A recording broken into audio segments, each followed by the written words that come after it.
Yeah. And I think a lot of people have this misconception with Luka that he's like, not that he doesn't care, or maybe that he doesn't like put the effort in. I think he's just soft spoken. And I don't think he's the most confident player out there. Like you said, like building confidence is going to be key for him, but I think he does care. I talked to him when he was in the G League. He's just a quiet kid. Like he's not loud spoken. Tim Duncan wasn't outspoken like that. And I'm not saying he is Tim Duncan, but I'm saying he has a lot of potential. And I think he's also someone who Spurs fans have got to give a break to, right? Like since the day he was here and that he got drafted after, or like rather before, like guys like Matisse Thybulle, Brandon Clark, Nazir Little, like Spurs fans were ready to have a riot. And I think they never really gave Luka Samanic a fair shake. And I think we've got to just let him develop on his own track, because not everybody's going to come in ready to play, ready to be that star. And let's be realistic. He was drafted at 19, like to expect him to come in right away and make an instant impact after never being in the United States before, never really playing against NBA level competition before was really just unfair for him. So I don't want to make excuses for Luka, but I'm a huge Luka advocate as well. I think he's going to be a really good player, and I think we've got to give him a chance. The fans who are not, who aren't willing to give him a chance, please do, because I think he's going to be a good player down the line. Yeah, I mean, Spurs Nation, those of y'all that we're talking about, can you at least give him a year to learn how to speak English? At least learn how to speak English well? Like, how long is it going to take you to, like, perfect a second language or third language? It'll take you a little while, all right? And he's got to do it on the basketball court in real time and thinking and communication. I did a video, one of my videos on him earlier on in this second season was on how I felt like that had improved. His communication and his awareness to communication and his timing with it, all that improved from year 1 to year 2, like in a huge way.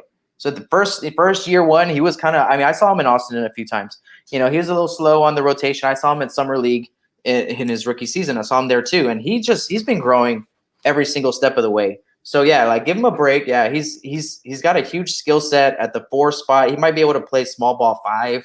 You know what I mean? Like I think when we brought him into the league, RC was talking about how he's one of those guys at the position that can do all the things. Like he can dribble, pass, shoot. And you need one of those guys at your small forward, power forward position, however we want to play him. And he brings that to the table. So it's just going to be a matter of time. But I wanted to say, one of my favorite parts of this season was seeing him and Trey Jones at the end of every timeout, at the end of every quarter. I mean, those two guys were like the biggest hype zone on that bench.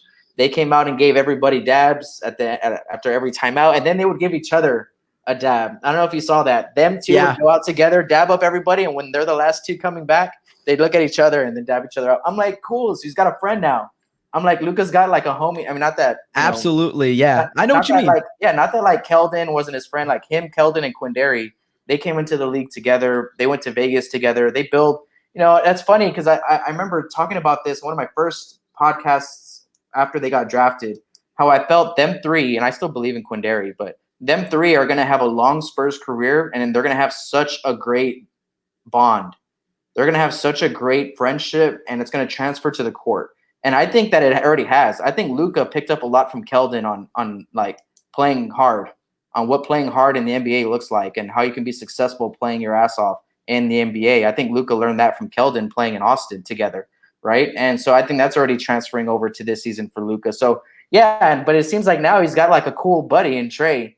And that was one of the highlights for this season for me because, like you said, he was 19 coming over to a different country, all that stuff. Dude, that's hard. That's hard on anybody, for any job that you want to go and do. Go move to another country far away from your family. And you know what I mean? It's going to be tough. So, I just wanted to point that out real quick about Luka. Yeah, and shout out Trey. Shout out Trey for real, though, because one of the things I really loved about this season was when I was covering the G League, it's like, this guy's energy is infectious, right? Like maybe he's not the same, like scream out loud, like really get hype every second like Keldon, but he's a really, really good leader. He commanded respect from the locker room, from his teammates. And he made sure his teammates' heads were up, right? And I think that was great for Luka. When they both came back from the G League together, I think Trey was ready to play in the NBA. He just didn't have the opportunity yet. But I think Luka really, his body language for me was like the biggest thing. The body language looked fantastic. I mean, he just didn't look down on himself. He was hustling every play. So I think he's taken a lot from all these other young guys. And I agree with you. I think everything that they've learned from each other, the bonds that they've formed, not just playing in the G League, but being on the bench together. That's going to be huge for them. That's going to be really huge for them. And that's another, you're right. That's something that definitely excites me. Like, I'm glad to see guys who like each other. And you can tell when guys genuinely like each other. And a lot of these young guys really do like each other. Yeah, because I think the Spurs rather see them become the face of the franchise than go out and spend in any free agent open market. You know what I'm saying? I mean, if it's not going to be DeMar, I think the Spurs would rather give these guys the opportunity to show what they can do. And